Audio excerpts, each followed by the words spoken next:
What's up, Stampers? It is Amy Rich, independent Stampin' Up demonstrator here for another What's Up, everybody. We are here to create, but we're also here to chat. And that's what What's Up Stampers is all about. And we need to chat about some upcoming things. And I am hoping that this strange Thursday afternoon get together isn't going to mess with people's schedules much. So I hope to see a lot of people popping on here shortly. I am here excited that it's almost April, and what that means is my 25th Stampiversary is coming up. It's going to be my Stampiversary month starting April 1st, and I've got some fun things planned that I think you're going to enjoy and that you're not going to want to miss. So let's start with the big Stampiversary celebration. Hi, Joan. Great to see you, Cindy. I'm going to have to put my glasses on to see the people coming on because I can't read them from that close. Oh, and what's going on here? I don't know. I got hair things happening. Okay. So on the 25th of April, I've got my in-person event, and registration for creating cards I'm hopeful to have registrations finalized April 1st. So please go to amyrich.net and click at the top. There should be upcoming classes, and you will find all of the options there for you. You can create 5 cards, 10 cards, or 25 cards to celebrate the 25th Stampiversary. Hi, Peg. Great to have you. And it's windy here too, so I'm sorry about that. And I'm going to have, oh my goodness, I've already started my display boards. There's going to be, I think I have 8 or 9 planned of product showcase stuff. So a display of a product or a suite, and then a bunch of samples about with that suite or bundle or whatever it is. Hi, Laura. Great to have you. And so there's going to be a lot to look at. There are going to be people to chat with, fellow stampers that you can have some things in common with. And also, so stamping, product showcases, and a fantastic stamp sale, retired Stampin' Up product, stamps, paper, all the things here in southern Minnesota. So if you live in the area, please reach out. And if you're not sure what to do or how to sign up or how to register or whatever, please contact me because I would love to see you there. It's a free event if you're just going to come and look and shop. And then if you want to create some cards, make some cards, they'll be relatively simple so that you can get 5 cards done in a relatively short amount of time. So that will be a really fun event to do in person. But if you're not in the area and you're like, how can we celebrate our fabulous little stamping community here? And that you can do by coming here to Facebook on Sunday afternoon, April 26th from 1 to 3. I'm going to have outside stampers, people from my team who will be creating content for you, as well as me live. And we're going to create 5 cards together right here on Facebook Live. Starting early in April, you're going to see that my PDFs for this event will be available in the upcoming classes tab on my store, and they're going to be free. So if you want to cut paper and create along with us, fantastic. You'll be able to do that from the comfort of your home. If you want me to cut the paper for you, you can have that option too. So watch for those things to be happening early in April so that you can sign up, get your paper cut, and all of that. So it's a lot of fun, a lot of good stuff coming your way for my Stampiversary. However, before that, is also a scrapbooking retreat that Stampin' Up is putting on. And I would like to encourage you to, if you're a scrapbooker especially, or if you're a wannabe scrapbooker that needs some new ideas and to refresh your, just refresh your, like your idea stash, this would be a great event for you. It's all held on Facebook, and I know you're all on Facebook because you're watching here. And you can purchase the product, and then you'll be invited to the event. And then there'll be some prep things to get ready for that as well. So that is coming up in April. I will be posting about that. I'm going to do it. So it would be like doing a class right with me. And it's Stampin' Up does a lot of the work for us. And I got to see the pages for this retreat, for this online scrapbooking retreat at Onstage. Fabulous. You're going to make some amazing pages, and it's super fun from what I hear. I haven't taken one yet. We had one last July, and I have heard so many good things about it that I'm like, I have this FOMO thing happening where I have this fear of missing out that I need to sign up and purchase this product. So contact me for more information. You can go to my website at amyrich.stampinup.net and check out the virtual album retreat information. You'll be able to see it coming across the feed when you go over to my website. So, all right, this is good fun. Lots of good April things coming your way. And May, oh my goodness, I have all of May planned. I'm going to be live doing some kit togethers, including scrapbooking workshop kit, because May is scrapbooking world scrapbooking month, National Scrapbooking Month. I'm not sure which. I think it's National Scrapbooking Month. So we're going to be I'm going to be doing several scrapbooking things coming your way in May, and I am excited. I'm so excited about all of that. So today, now that we've covered the business, I will be talking about some more things as we create today, but I actually am just going to make a really simple box for you. And I've made, oh, it's fun. I just need to, I forgot to bring down what I was going to put in the box, but I think you'll know what I'm talking about when I start creating and tell you what's going to be in that box. All right, so are you ready? Super fun, easy box, Easter themed for mine. Okay, let's do it. Flipping the camera.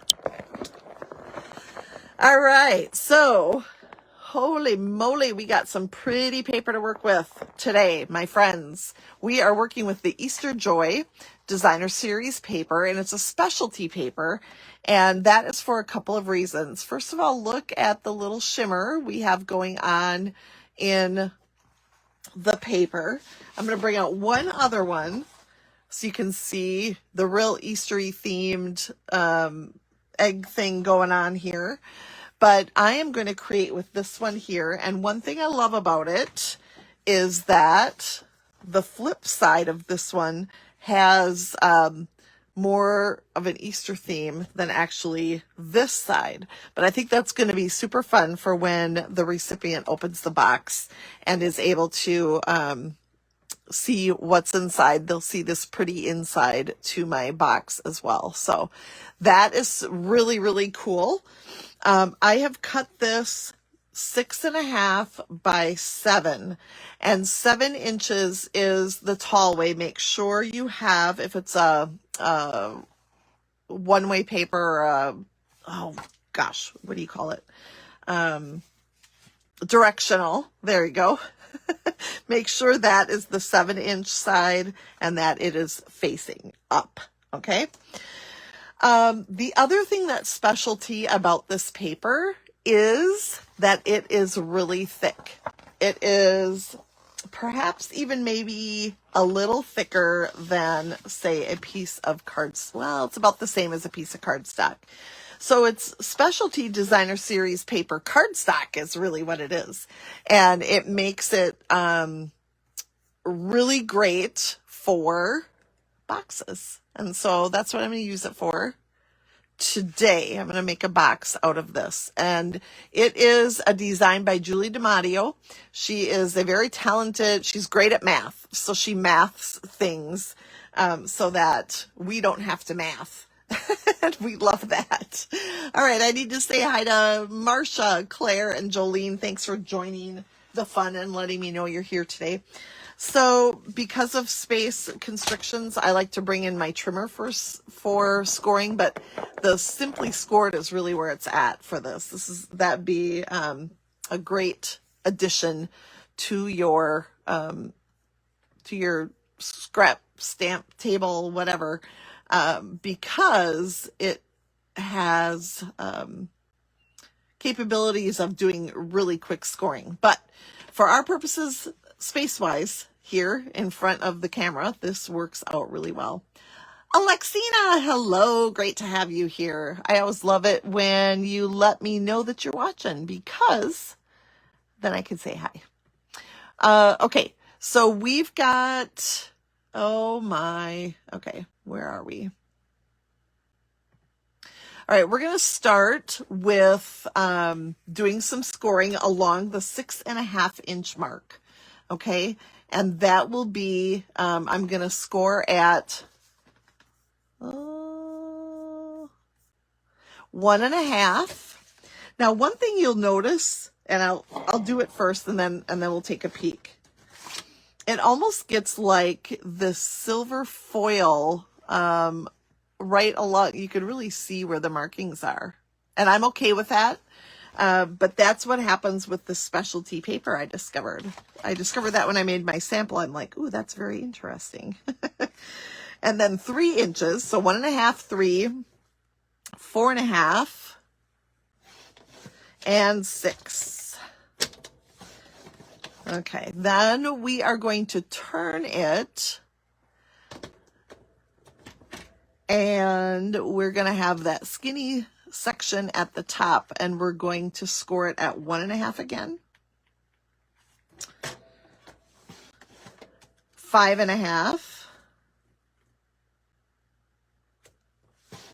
and 6.5. So I have to open my arm here on my trimmer, and 6.5. So there is the top section. Okay, then we are going to flip this over, and I'm going to actually fold on my lines a little bit here. Hi, Joelle, Rana, Barbara, Patty, Cheryl. I love it. Directional, thank you. You know me in words, we don't always cooperate. My words don't always cooperate with my brain, so I appreciate your help. and certainly I heard you say directional in the camera. Okay, so I'm going to get these kind of folded here, so I've got those lines started as I go. Now I'm going to flip this over, and I am going to, here's the, I got to figure out if this is right. So now I go to 2.25 inches. And actually, I think I have to go, oops, flip it the other way so that the skinny section is down below. And I go to 2.25 inches. I just want to make sure. I'm trying to, I think I'm going to do it on this side because it's going to be easier to see. I'm going to know what I'm doing a little bit better, I think. Oh, no, I want to do this section across the top. I'm like, wait, something does not look right here. So 2.25 from this side. Okay, now I'm cooking with fire here. And oh, my flowers are going to be upside down. I goofed. Okay, and I realized I did not have my take your pick tool unpacked from my club yesterday. So I've got this part of my tool that is going to work for some of my scoring, but I'm going to go from the little scored line to the outside at 2.25 inches, and then I'm going to go at 5.25 inches. I'm going to do the same thing. So it's just this little section at the top here, and I've scored it at 2.25 and 5 1/4. Okay, now I'm going to put my trimmer away for, I think, forever. And then I'm going to make sure I can see where my score lines are that I just made. So here we've got that skinny one.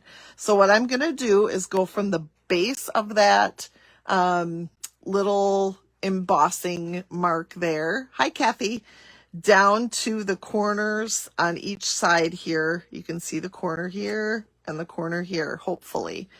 And I'm going to score that because I am creating a little milk box. Okay, so first thing, I'm going to put my tool there because I know that's the spot I want to hit, and it's harder to see than the one up here. So now I'm going to score here diagonally, and I'm going to do the same thing over here. So I'm going to bend it so I can see it, and then I'll go back up and score that on the diagonal. So we're creating that little milk box. Now this is a specific size for a very specific reason. And let me tell you what the reason is. The reason is I bought my kids, and I know they're adults, but I love doing Easter baskets. Anyone else out there do Easter baskets for their adult children? Granted, I do not have grandchildren yet. Next year, I'm going to, and so I will switch from children to grandchildren on the Easter front. But what about you? Do you do grandchildren? Do you do Easter baskets for your kids anymore? I love it. I'm still doing it. So what can I say? But my daughter asked, are you going to still do, oh, Joan does. That's good. My daughter asked, are you going to still do Easter baskets next year? Or are you still doing Easter baskets? Because since last Easter, I really have, another person in the family. And so she probably was thinking I might not do it anymore. And I said, I will this year, but next year we switch to grandkids. And she goes, oh, that's not fair. And I'm like, actually, I think it is. Okay, so what you're seeing here is I've cut off this section. So, if I turn around, you can see what section I'm talking about, and maybe that's easier. So I did a little slanted line in, and then I cut that off, and now I'm cutting on each of these sections up to the bottom score line. And I'm sorry, I'm getting really chatty, and you're probably like, I can't follow. You'll have to watch back. I got really chatty. And then I'm going to fold the first section next to the short section down, and I'm going to cut about half of that one off to get rid of some bulk. Alexina gives Easter baskets to grandkids. Very good. I love doing it, and I'm not sure why. I just always have. I love trying to figure out what they should get in their Easter baskets. So it's fun. Then I'm going to fold this one down and do the same thing here. I'm going to cut here. And my plan is this weekend I'll be posting a couple Easter posts on my blog. And one will be the card I made last week in my pre-recorded video with the cross card. If you got to see that, it turned out super pretty. So I'm going to do a blog post on that, and then I'll do a blog post on this as well over the weekend. So you'll be able to make some of these if you so desire. So what I bought my kids were the mini M&M tubes.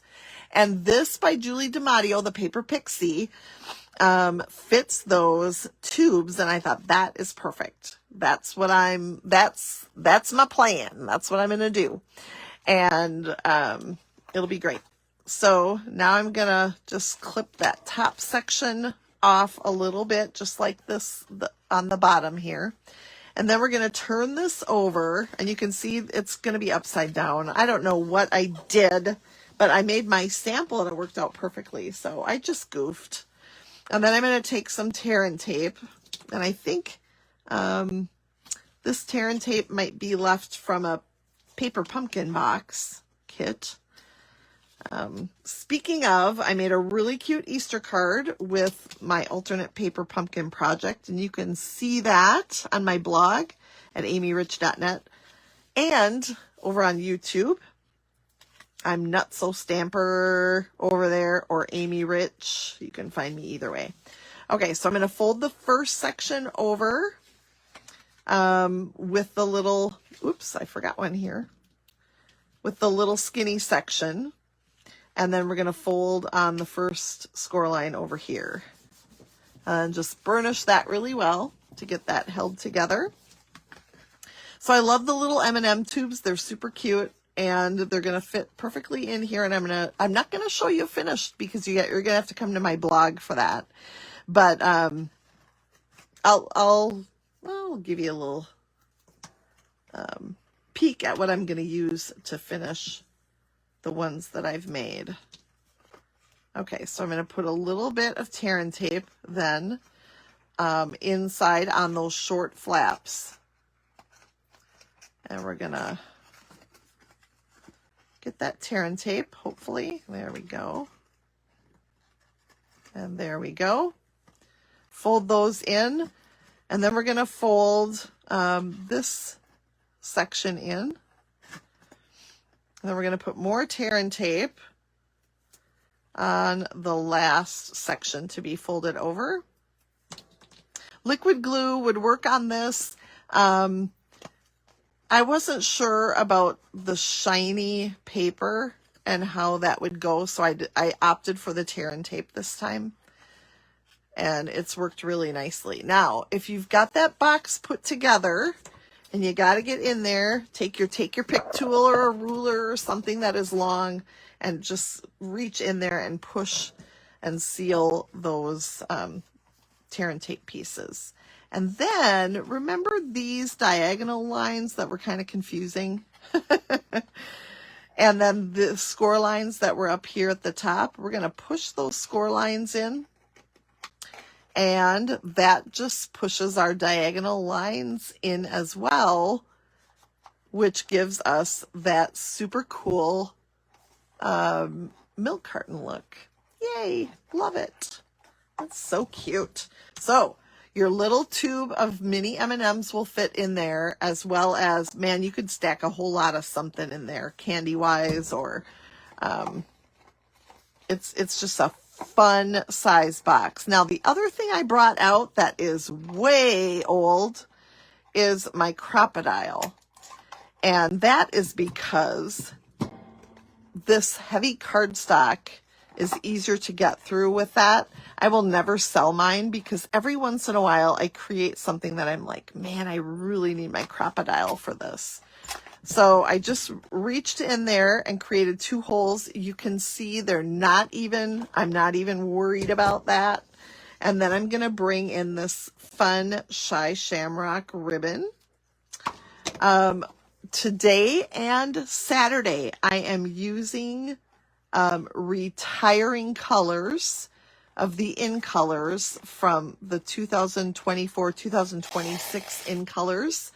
And you will love Saturday's card as well. It's going to be really fun. So come and join me for Stamp Together. It's a super easy card, but I'm using some cool product with that. But I'm also using In Colors that are going bye-bye. It's always hard to say goodbye.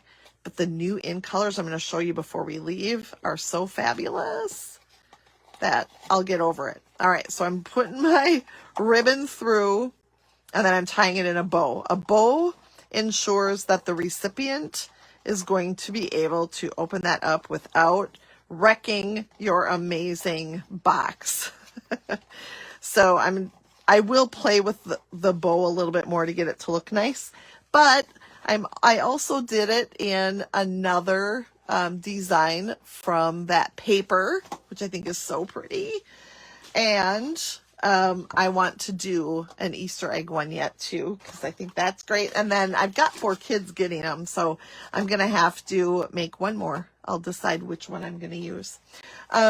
So these are the boxes. Now I am going to put a sentiment on the front, and I want to show you what I'm going to use for that. Now, I wanted to do like something about spring, but then I thought, well, Easter would be good. So I'm going to use the Easter sentiment from here. But I didn't really just want to do Happy Easter because that's cliche.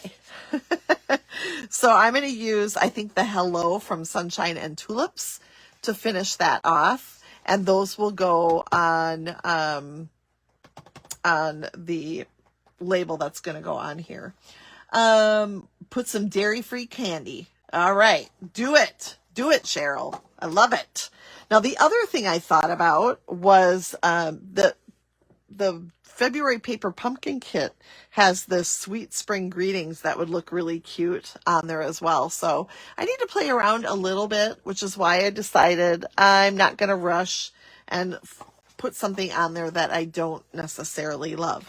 So in colors outgoing in this paper are the Peach Parfait, the Pretty in Pink, the Shy Shamrock. Also, of course, are the Summer Splash and Petunia Pop. Those are outgoing in colors, and I'm just going to suggest right now that when you're placing an order now, coming up in this next month or so, stock up on what you need in those colors, because we don't necessarily know if they're going to be back or not in the color refresh next year. And just make sure you have what you want so that you're not missing out on the colors that you love. All right, so those are the current in colors that are outgoing, and here are the incoming in colors that we're getting excited about already. And those would be the this is the Barely Blush, Crisp Cantaloupe, which you might recognize because it was also an in color many years ago. Peach Pie, not Peach Parfait, Janet. You are absolutely right. Peach Pie. How can I forget? Well, I can forget because I've been around almost 25 years. So Peach Parfait was an old in color. Thank you. Thank you for saying that. Golden Glow, which I'm wondering, for those of you who have been around for a while, if that, I'm wondering what more mustard would look like next to that. I'm going to have to find out. Hydrangea Hue. This is, so far, probably the most, the color that people are most excited about, but Amy is most excited about Peaceful Pine. And I'm excited about that because I love green. And this is such a nice, soft, pretty green that reminds me of a cross between Evening Evergreen and Soft Succulent, I think. I really think I'm going to love playing with that color. And combining, I think these two are going to look really nice together. Not just because I'm a Packer fan, but because I just think they're going to be pretty. So I'm excited about the new in colors, and we'll be playing with them soon over in my product kickoff group. So you'll have to make sure to join us over there at facebook.com/Amy Rich Catalog Kickoff. Okay. Facebook.com/groups/Amy Rich Catalog Kickoff. Join me over there. I'll put the link in the comments so that you can more easily find me. But we're going to be playing with new products very soon, and you're going to love it. All right, I'm going to flip the camera back, and I'm going to say thank you for joining me today on this cooler and windy day here in southern Minnesota. And I think a lot of you have that same type of weather from what I am hearing. Iowa does for sure. What does Canada have? I know there are some Canadians here watching. What kind of weather are you having these days? We'd love to know. All right, so that's it. I will see you again in 2 days, and watch for those blog posts that I'm going to be sharing with you this weekend about Easter projects, because we've done a couple here during What's Up Stampers, and I would like for you to take a peek at at those so that you can maybe get some ideas for this year or maybe future years.